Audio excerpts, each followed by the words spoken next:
Cette vidéo est probablement l'une des plus dures que j'ai eu à faire. Vous le savez, je suis assez pudique et réservé de nature. Mais aujourd'hui, c'est un peu compliqué de faire comme si de rien n'était. 5 mois d'hospitalisation ne sont pas passés inaperçus. Alors je vais tâcher de structurer ma pensée pour parler de tout ça. Début 2023 s'achevait un long cycle d'épreuves en tout genre, avec notamment la fin définitive et finale de mon long combat contre les éditions Sans Détour, avec la justice qui a prononcé à leur encontre 10 ans de faillite personnelle. Pour détournement, etc. On en a déjà longuement parlé. Bref, sans que je le sache, la réponse de mon cerveau fut un violent relâchement. Un peu comme si on avait trop tendu un élastique et qu'il éclate. Et encore, s'il n'y avait que cette histoire. Le vrai souci, c'est qu'un certain nombre d'événements de ma vie qui n'ont rien à voir entre eux ont fini par avoir ma peau. Là, je ne parle pas juste de 2023, parce que ce serait accorder trop d'importance à cette simple année, mais plutôt de tout ce qui m'a amené à ça. Les symptômes de 2023 sont donc le résultat d'un passé compliqué.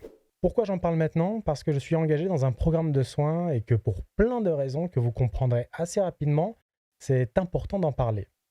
Oui, l'année dernière, on m'a diagnostiqué une dépression sévère, avec une liste d'effets secondaires longue comme une liste de courses des années 90. C'est une maladie dont on ne parle pas assez clairement, et là, pour moi, moralement et physiquement, c'était du grand n'importe quoi. Attention, ça ne signifie pas juste être triste. Ça, c'est une idée reçue. Quand j'ai été admis en urgence en hospitalisation, mon corps ne répondait plus. Mes idées ne m'appartenaient plus, mes pensées non plus. C'est assez con pour un créatif. Petite parenthèse. J'aimerais dire que ce que je partage aujourd'hui avec vous n'est pas un cours magistral de ce que c'est qu'une dépression sévère. Je ne suis pas médecin, j'aimerais simplement, modestement contribuer à la sensibilisation du sujet sur la santé mentale et témoigner de mon expérience loin d'être terminée. Voilà, on ferme la parenthèse. La dépression, quel que soit son degré, peut toucher n'importe qui, et généralement, il s'agit d'une somme d'expériences traumatiques. Depuis que j'ai entamé mon parcours de soins, j'ai énormément appris. C'est la partie psychoéducation.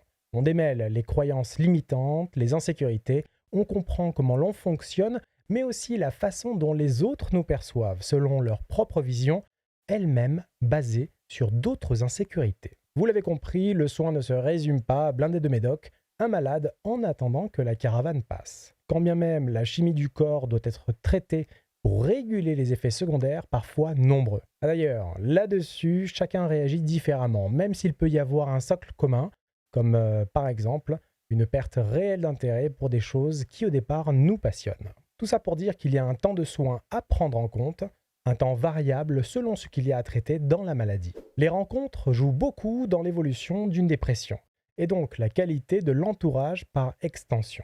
Des personnes qui n'ont elles-mêmes pas résolu la question de leurs propres insécurités risquent alors de vous cristalliser dans votre mal. Dit autrement, ça va vous tirer vers le bas. Dans mon cas, par exemple, j'ai rencontré des membres de la team bienveillance qui vous expliquent vos intentions, ce que vous pensez ou comment être une bonne personne selon leurs critères. Après, je vais dire ça simplement. Du moment que vous n'êtes pas un criminel ou que vous ne mangez pas des chatons au petit déjeuner, a priori, vous pouvez aussi être une bonne personne, sans forcément répondre à une norme sociale ou à un groupe de pensée. Au final, l'entourage peut nous aider à être heureux pour nourrir notre capacité à être en phase avec des valeurs qui nous tirent vers le haut pour nous permettre ensuite d'apporter ce bonheur à ceux qui alimentent notre cercle vertueux. En pratique, mon année 2024 a commencé à l'hôpital après une admission en décembre. Je suis un programme de soins en séquentiel impliquant 11 mois d'hospitalisation. Au moment où je tourne la vidéo, 5 mois viennent de s'écouler, donc 4 en établissement. Il me reste encore environ 3 mois à passer au service de soins et le reste dans un cadre d'hospitalisation à l'extérieur. Je m'inquiète évidemment pour mes activités professionnelles, mais je me suis organisé pour essayer d'être présent le plus possible. Concrètement, ça signifie que début juin jusqu'à mi-juillet et mi-octobre jusqu'à fin novembre, je retourne à l'hôpital. Entre ces périodes, ce sera, disons, plus souple. Je ferai des streams régulièrement et je mettrai au profit de mon quotidien le soin dont j'ai bénéficié à l'hôpital. Il y aura bien sûr des moments plus compliqués que d'autres, mais j'estime qu'à ce stade, le plus difficile est derrière moi à savoir être en mesure de m'engager dans le sens d'une guérison. Et pour ceux qui se poseraient la question, le lancement des précommandes du jeu de rôle officiel Sea of Thieves est bien prévu cette année. Tout est prêt de ce côté. Probablement que le sujet de cette vidéo reviendra en live. Ce ne sera pas spécialement tabou, je trouve au contraire que c'est important de libérer la parole, de pouvoir l'aborder de manière simple et décomplexée, sans dramatiser ni occulter. Le sujet se suffit à lui-même pour alimenter les échanges et comprendre comment on peut en tirer des leçons. Si aujourd'hui je peux vous donner l'impression d'en connaître plus sur le sujet, c'est surtout parce que je suis passé par différentes phases très compliquées et que je le vis de l'intérieur. Courant 2023, je commençais à traiter la maladie, mais l'accumulation d'un certain nombre d'épreuves a eu un effet boomerang. Les médecins qui me suivaient ont déclenché en urgence un protocole d'admission en hospitalisation.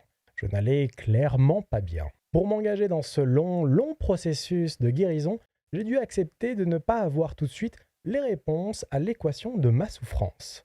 Et surtout que je m'appuie sur d'autres personnes assurément bienveillantes. Dans cette situation, rien n'allait. Physiquement comme mentalement, rien ne m'appartenait. Ce n'était même pas de la fatigue, mais plutôt une profonde lassitude de tout. Je pense que me battre si longtemps, sans temps mort, a contribué à cet état. Ce que j'ai découvert, c'est un personnel de soins humainement et professionnellement incroyable.